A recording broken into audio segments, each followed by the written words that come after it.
by Daniel Badu. Ready to throw the ball in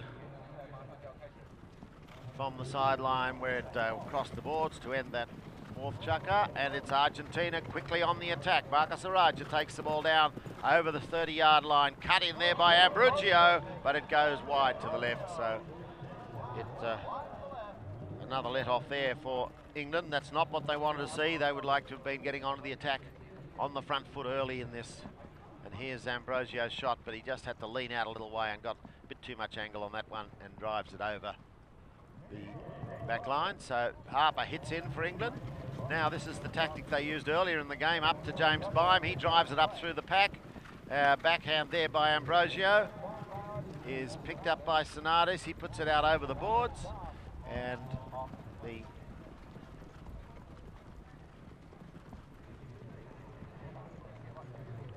ball will be thrown in again by Daniel Badu, and it's just caught up amongst the back players there. Eventually Laplacette drives the ball down, and it's almost to the back line. Not quite getting there though, so that means Harper's got to play a backhand. It's up to James Byam. No, he's taken off the ball by Ambrogio, and the whistle blows, so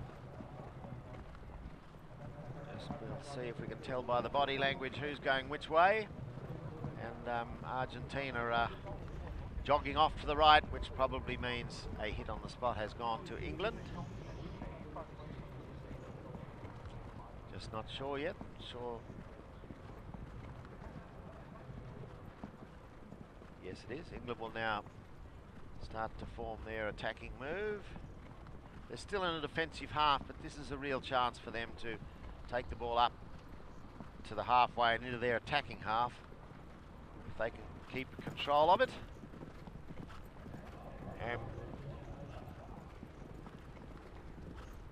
So Harper drives it up along, just keeping it parallel with the boards. Ollie Cudmore there. No, it's James Byam actually, but he'll just turned around there by Harper. Doesn't go to Byam though, it goes to Canardis, and well, look, there's sticks in the air. Everybody thought they had the line there, but the umpires will make that decision. And they're going to the 60-yard line, and that means England gets another free hit at the ball, but they're a lot closer to goal than they were the last time. And so, as I said, they need, and Canardi's pony not helping him much there. You see just on the replay where it bounded on him and meant he wasn't able to get in and out there quickly. And but probably he would have been wiser to pull out of that one. So James Byam will take the penalty, 60-yard penalty. James Harper had been taking most of them earlier on. So Byam going back very, very deep. Just to get this pony settled down. It is bounding on him a little in the game, so he'll just try and get it cantering quietly, giving him an easy hitting platform. Comes in, pony opens, flattens down. He puts it high in the air, and that's a great goal by James Byam. That's the way to hit a 60. Put it in the air and put it straight. Nobody can block those ones, and so that goal will be a big help to England because they hadn't scored. Argentina had hit 6 unanswered goals. At one stage it was 4-2 to England, then Argentina hit 6 goals to make it up to 8-4. Now England back in the game a little here, and if they can get another couple of goals in this chukker, it's going to be an exciting final one. Marcos Araja takes the ball on the near side, now tries to chop it under the pony's neck, can't get to it. Coming through there is James Byam, hits the ball up, picks the next one up, drives it down towards the 60-yard line. Araja's back there in defence. Just tays the backhand up to Ambrogio. Ambrogio puts it into centre field. Laplacette going hard, but this is a pretty quick pony James Byam's on this chucker. He gets it the length clear, cuts the backhand around the corner. Around comes Mark Tomlinson. Tomlinson can't get to it though, but Ambrogio does. He gets a backhand in. Araja's on the end of that pass. Now Argentina into the attacking half. Araja plays the ball forward. No, he doesn't. He doesn't get the next shot. Lovely backhand there by James Byam. He puts it off the boards, and Mark Tomlinson and Ambrosio go for the ball. Ambrosio getting the possession.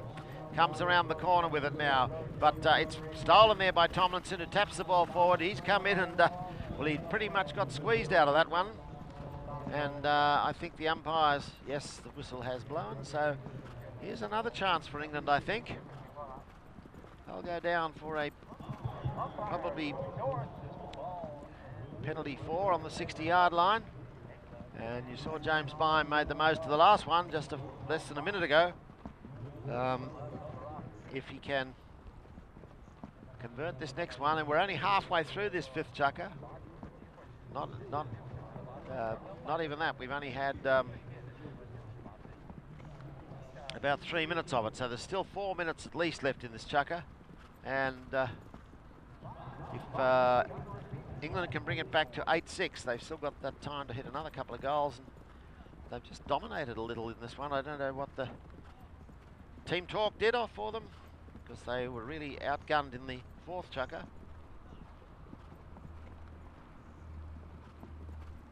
So vital penalty for England here. This really could change the whole tenor of the game. James Byam comes in. Once again he unloads, gets it along the ground this time, and it's gone through, just sneaks inside the post.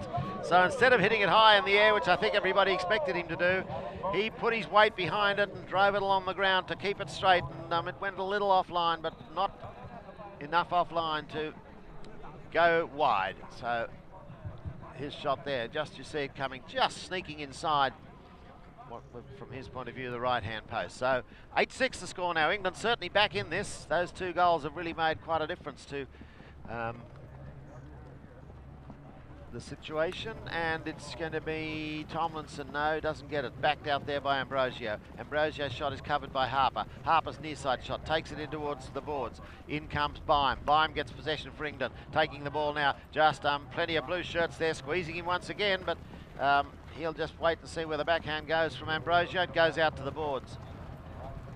And the cat and mouse between Harper and Marcus Araja there. Harper eventually going forward, saying, righto, let's get going on this. Araja leaves it now for Raul Laplacette, who takes the ball down to about the 60-yard line, right out on the boards. Ambrosio there. He picks the pass up now. Marcos Araja gets hold of it. No, it's, yes he does. And he picks up that pass from Ambrosio, brings it up in front of goal, dribbling it forward, and that looks pretty good. And Araja replies for Argentina and pushes them out to a 3-goal difference once again. And that makes a big difference to this game. So here he comes. Great ball control by Araja just up in front of goal. Most Argentinians are wonderful stick men as far as ball control. They don't try and hit it too hard. They love hitting long shots down the field. But when it comes to these close-in plays, they're very, very accurate. So, in the ball.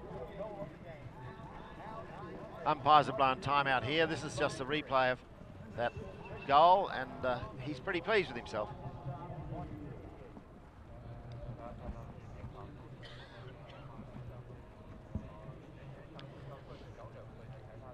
So players taking the opportunity now to change horses. As I said, they get, there's about 2 minutes left in the chukker, and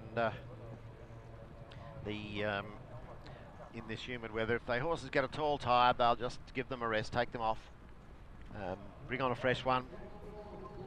The horse is, of course, the most important aspect of the game of polo. You can be the best polo player in the world, and if you haven't got a good horse under you, you won't be able to play to your ability.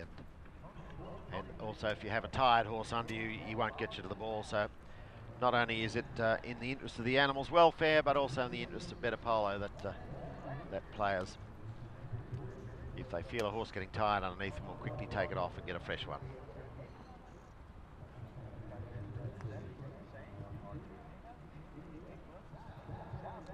Raul Laplacette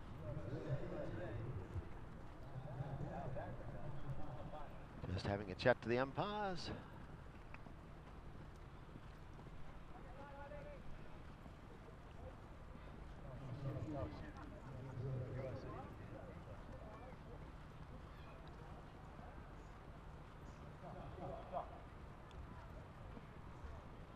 So it's one of the American players there. Chris Campson.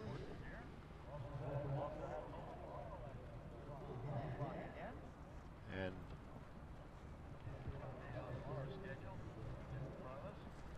just, I think it's James Bime down there, just sorting out which horse he's going to play.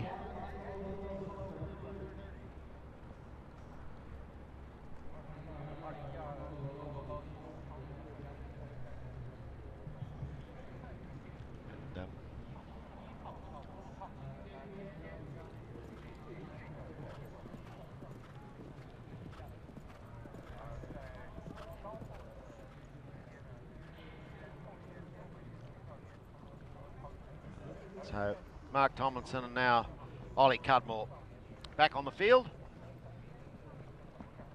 So we're ready to go with the throw in. And after that nice goal for Argentina, England now will really try and get on the attack, and it's Mark Tomlinson getting possession of the ball for them out of the line out eventually. And La Placette goes in, makes him work hard for the ball, so he taps it back for James Bime, who feints to play a big one, then just taps the ball forward, goes around La Placette, cuts the ball in towards centre field. It bounces off a pony, Araja's there, but he can't get the play.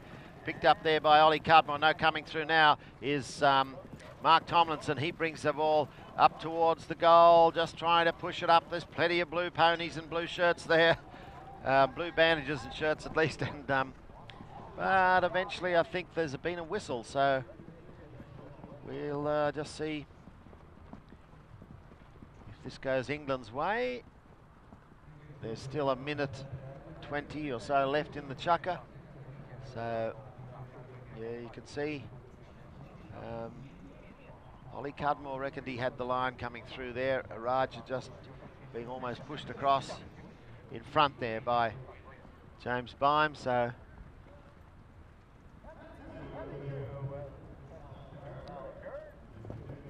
the foul has occurred out to the right, probably 20 yards or metres out to the right. Difficult shot, because the goals look terribly narrow from that position. So James Bime will come in and he'll just try not to rush it too much. He'll dribble it forward. He'll get the next shot. And that's another goal to England. Well played there by James Bime, because he didn't try and hit it too hard. He knew the opposition couldn't come out over the line and cross him from there. Kept control, brought it up to the goal scoring area, and then just dribbled it through. So the score goes back to 2 goals the difference now, 9-7 in favour of Argentina. So certainly England managing to get back into the game in this fifth chukker, but with just a chukker to go, they'd like to be a little bit closer than 2 goals. So can they in the last, well, there might be a minute left in this chukker once we play the extra time, but it's Argentina on the attack. Sandy Canales takes the ball up in front of goal, but it's cleared there nicely, taking it out towards the sideline. And Ambrosio comes in and cleans, just goes down, but he can't quite pick it up. Coming through now is eventually Harper. He doesn't get much of a shot at it, but it's picked up by Tomlinson. Tomlinson takes the ball into centre field, but La Placette, who's done a lot of damage at the back of this game, he's stolen the ball a lot from the back. Now he brings it up, running it forward again, turned around there by Cudmore. Cudmore's shot hits a pony. Bime dives out. La Placette and Araya have a bit of a beg your pardons, and the first bell rings and the whistle has gone. So we'll see a penalty before the end of the chukker. Just heard that whistle a second or two before the warning bell rang. And so it's England with the free hit. Again, these penalties starting to occur in the run of play rather than in the long galloping plays where the speed is a bit more dangerous. Even though, I mean, you still can have a collision at slow speed, but the penalties are usually not as severe. This one was just a hit on the spot, but it's beautifully taken. And James Bime coming up to it now for England. He goes in with La Placette, and And the board hits the boards. That's the end of the 5th chukker. We've got 1 chukker to go, and it is Argentina 9, England 7. And 1 chukker to go to find out who plays in the grand final on Friday against the United States of America. So very, very critical now. You see all the handlers and the horse people there. They'll be giving advice, receiving advice on which horses to come out and play. This is going to be a really solid chukker, I would think. England, of course, can't afford to do anything slow or defensive. They've got to go on the attack. That's the Argentine natural game. That's the way they like to play it. Bring it around in big circles and then straighten it up and go for goal. England more inclined to trap the ball at the back and then bring it up the centre.